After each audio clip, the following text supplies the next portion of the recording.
अज़ीज़ बच्चों, अस्सलामु अलैकुम वरहमतुल्लाहि वबरकातुहू। इससे पहले हमने 12.6 के फर्स्ट 5 क्वेश्चन डिस्कस किए। इसमें हमारे पास ऐसी ट्रायंगल थी जिसमें हमारे पास तीनों साइड्स हमें गिवन है, तो हमने रिमेनिंग जो 3 एंगल हैं वो हमने फाइंड आउट करने हैं। तो हमने 2 मेथड सीखे थे। फर्स्ट हमने कहा था कि अगर हम लॉ ऑफ कोसाइन यूज़ करें, तो देन सेकंड मेथड हमने कहा था कि अगर हम हाफ एंगल यूज़ करें।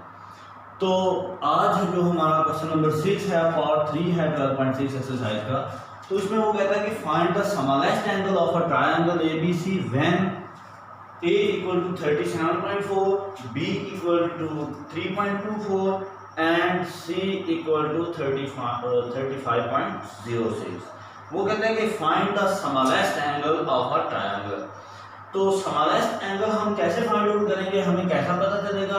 तो हम क्या करेंगे कि हमारे पास जो सबसे स्मॉल साइड है वो कौन सी है।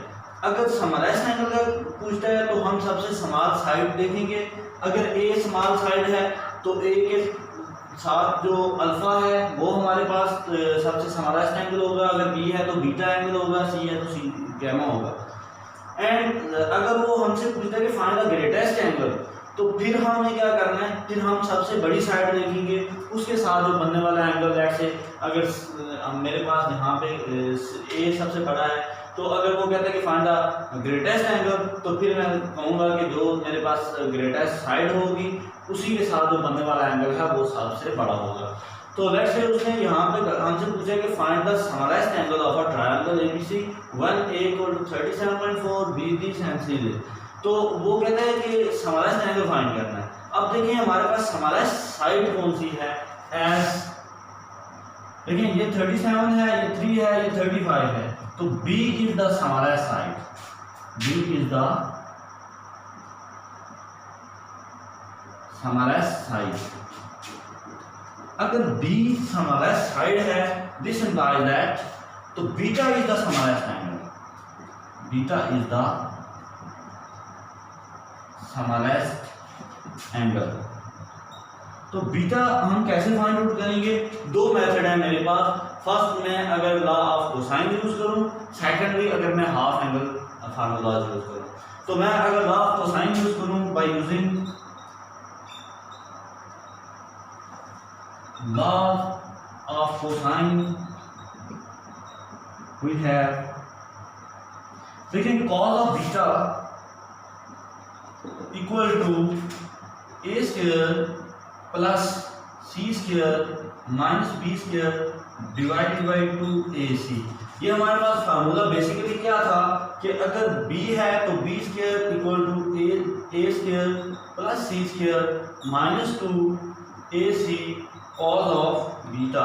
तो यहाँ पे जब हम इसको रीअरेंज करेंगे तो this implies that beta equal to cos of beta equal to a square plus c square minus b square divided by 2AC आएगा हमारे पास। तो अब अपनी वैल्यूज को सब्स्टिट्यूट करेंगे by using the values. We have cos of beta equal to a square, तो a मेरे पास क्या है 37.4 का स्क्वायर प्लस c क्या है मेरे पास 35.06 का स्क्वायर माइनस b 3.24 का square whole divided by 2 into a है 37.4 एंड c है मेरे पास 35.06। अब इसको मैं सिंप्लीफाई करूंगा। तो सिंप्लीफिकेशन आप कैलकुलेटर यूज कर सकते हैं। तो 37.4 स्क्वायर प्लस 35.06 का स्क्वायर माइनस 3.24 का square divided by 2 multiply by 37.4 multiply by 35.06। तो मेरे पास रिक्वायर्ड आंसर आएगा 0.99809 कॉस ऑफ बीटा। एंड हमने बीटा फाइंड आउट करना है, तो बीटा मेरे पास क्या आएगा, beta equal to cos inverse of 0.99809। तो cos इनवर्स ऑफ दिस ये मेरे पास आ जाएगा 3 डिग्री एंड 32 मिनट। तो रिक्वायर्ड जो बीटा एंगल था जो सबसे स्मॉलेस्ट था ट्रायंगल के अंदर, वो हमारे पास क्या आएगा 3 degree and 32 minute. Very easy है, जस्ट आपने ये तय करना है कि इसमें स्मॉलेस्ट साइड कौन सी है। जो सी स्मॉलेस्ट साइड होगी आपने वही एंगल लेना है। वैसे यहाँ पे बीटा बी था तो beta is the smallest angle. तो फिर आगे सॉल्व करने के दो मेथड हैं आपके पास, लॉ ऑफ कोसाइन यूज करें या हाफ एंगुलर आइडेंटिटीज यूज करें।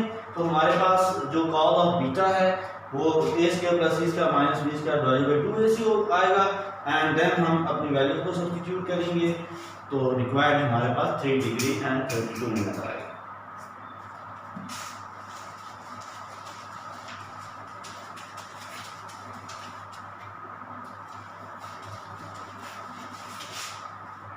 सिमिलरली आप देखें क्वेश्चन नंबर जो हमारे पास 7 है। क्वेश्चन नंबर 7 के अंदर वो कहते हैं कि find the measures of the greatest. Question number 7 है हमारे पास, कहते हैं find the measures of the greatest angle. Find the measures of the greatest angle if side of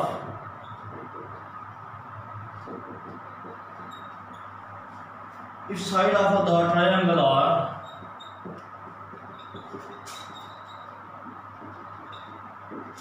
16, 20 and 33। तो हमने ग्रेटेस्ट एंगल फाइंड आउट करना है। देखें हमारे पास जो ग्रेटेस्ट साइड है वो कौन सी है। ग्रेटेस्ट है हमारे पास 33 डिग्री। तो लेट मैं करूंगा solution, let a equal to 16, b equal to 20 and c equal to 33। तो एस हमने क्योंकि ग्रेटेस्ट एंगल फाइंड आउट करना है तो ग्रेटेस्ट साइड हमारे पास C है। तो C is the greatest side. This implies that gamma is the greatest angle। तो फिर गैमा हमारे पास ग्रेटेस्ट एंगल होगा। Then by using law of cosine. Law of cosine हमारे पास cos of gamma equal to a square plus b square minus c square divided by 2ab। Value substitute करें अपनी, तो हमारे पास a 16 का स्क्वायर प्लस b है 20 का square minus c 33 का square whole divided by 2 into 16 into 20। तो calculation करें, आपके पास आएगा 16 स्क्वायर प्लस 20 का स्क्वायर माइनस 33 का square divided by 2 multiply bye 16 multiply by 20।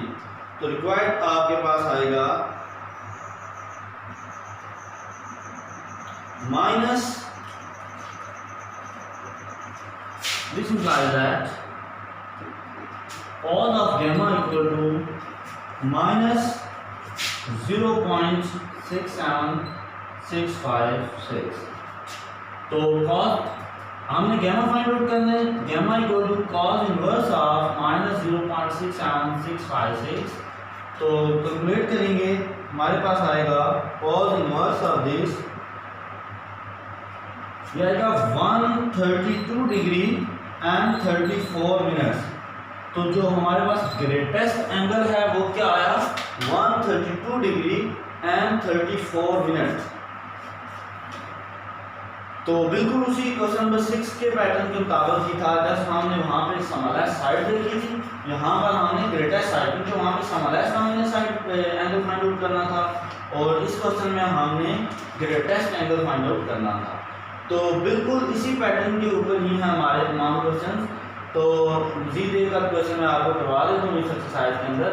जैसे क्वेश्चन नंबर 8 के अंदर वो कहता है कि the side of a triangle are x² + x + 1 and 2x + 1 x² - 1 prove the greatest angle of the triangle is 120 degree. आपने ये साबित करना है कि जो इसका ग्रेटेस्ट एंगल है वो 120 डिग्री है। तो देखें आपके पास जो ग्रेटेस्ट साइड है वो कौन सी है, वो है x² + x + 1। तो लेट करेंगे a = x² + x + 1 and b = 2x + 1 and c = x² - 1। Then हमारे पास जो ग्रेटेस्ट साइड है वो ये है। इट्स मीन्स दैट कि अल्फा हमारे पास ग्रेटेस्ट एंगल है। तो एंगल क्योंकि हमारे पास क्योंकि ग्रेटेस्ट एंगल 120 आना चाहिए, ग्रेटेस्ट साइड हमारे पास ये आएगी, तो यूजिंग लॉ ऑफ कोसाइन हमारे पास रिक्वायर्ड 120 एंगल आ जाएगा। क्वेश्चन नंबर 9 है the measures of the side of a triangle plot at this, find the measures of the corner angle of the plot. Let corner के A this है B and C, तो required answer आ जाएगा। Last question मैं आपको करवा देता हूँ। Question number 10 है, कहता है 3 wheels A, B and C are connected by a straight road 6 kilometre, 9 kilometre and 13 kilometre. What angle these roads make with each other? कि वो एक दूसरे के साथ कितना एंगल बनाएंगे।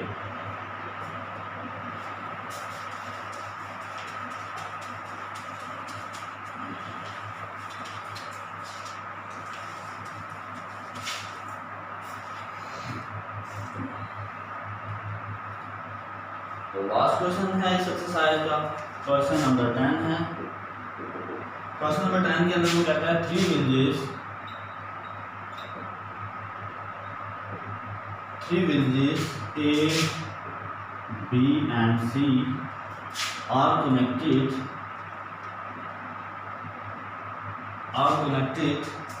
by straight roads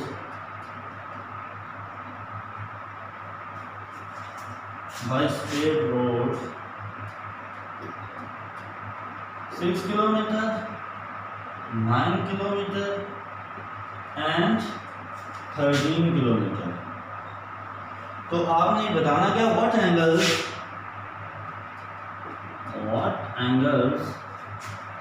these roads make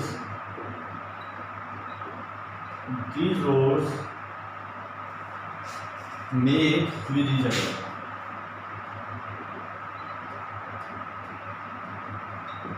कि ये एक दूसरे के साथ कितना एंगल बनाते हैं। तो फिर ड्रा करूंगा मैं। लेट्स से जो 3 विलेजेस हैं, लेट्स से ये A है, ये B है एंड ये C है। A के सामने स्मॉल a, B के सामने स्मॉल b एंड C के सामने स्मॉल c। A के साथ बनने वाला एंगल अल्फा, B के साथ बीटा एंड C के साथ गैमा। तो हमने चेक करना है कि A और B के दरमियान एंगल कितना बनता है। A C के समान मीन्स कि हमने 3 angle alpha, beta and gamma find out करना है। तो देखें लेट कर देता हूँ कि A से B के दरमियान जो हमारे पास let solution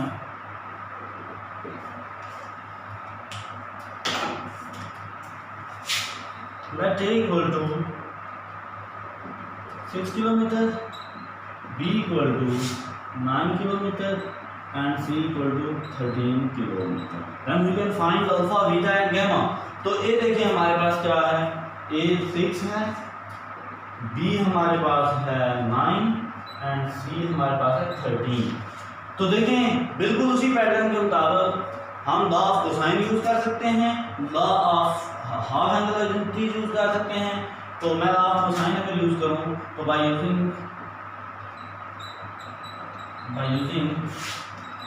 law of cosine, देखिए लॉ ऑफ कोसाइन क्या है कि cos of alpha equal to b square plus c square minus a square divided by 2bc। Then value substitute करूंगा। b हमारे पास है 9 का स्क्वायर प्लस सी हमारे पास है 13 एंड ए हमारे पास है 6 whole divided by 2 into 9 into 13।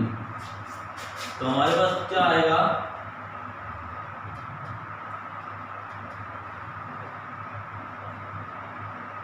9 का स्क्वायर प्लस 13 का स्क्वायर माइनस 6 का स्क्वायर डिवाइडेड बाई 13। तो ये हमारे पास आ जाएगा cos of alpha equal to 0.91453। तो हमने क्या फाइंड आउट करना है, alpha, this implies that alpha is equal to cos inverse of 0.91453 and which is equal to cos inverse of this. तो हमारे पास रिक्वायर्ड आंसर जो आएगा 23 डिग्री एंड 51 मिनट। तो अल्फा हमारे पास आ गया 23 डिग्री एंड 51 मिनट्स की form. Similarly cos of beta equal to A square plus C square minus B square divided by 2ac। तो वैल्यू सब्स्टिट्यूट करूंगा, ए हमारे पास है 9 का स्क्वायर प्लस सी है 13 का स्क्वायर माइनस बी है हमारे पास ए 6 का स्क्वायर है एंड बी हमारे पास 9 का square divided by 2 into A 6 and 13। तो मेरे पास क्या आएगा रिजल्ट, 36 प्लस 13 का square minus 81 divided by 12 multiply by 13। तो मेरे पास आएगा 0.79487। तो हमने बीटा फाइंड आउट करना है, beta is equal to cos inverse of 0.79487 which is equal to cos inverse of this. तो हमारे पास आएगा 37 डिग्री एंड 21 मिनट्स की फॉर्म। तो हमने गैमा फाइंड आउट करना है, gamma equal to 180 degree minus alpha plus beta. तो वैल्यू सब्स्टिट्यूट करें, 180 डिग्री माइनस अल्फा हमारे पास है 23 डिग्री एंड 51 मिनट प्लस जो बीटा है 37 डिग्री एंड 21 मिनट्स की फॉर्म है। तो सब्ट्रैक्ट करेंगे हम 180 degree minus 23 degree and 51 minutes plus 37 degree and 21 minutes. तो मेरे पास रिक्वायर्ड आएगा 118 डिग्री एंड 48 मिनट्स की फॉर्म। तो तीनों एंगल जो हैं वो मेरे पास आ गए, अल्फा बीटा गैमा। तो यही रिक्वायर्ड था हमें जो फाइंड आउट करना था। तो इसी के साथ हमारी 12.6 एक्सरसाइज कंप्लीट हुई। नेक्स्ट लेक्चर में हम इंशाल्लाह 12.7 डिस्कस करेंगे। तब तक के लिए इजाज़त दीजिए। ओके, अल्लाह हाफ़िज़।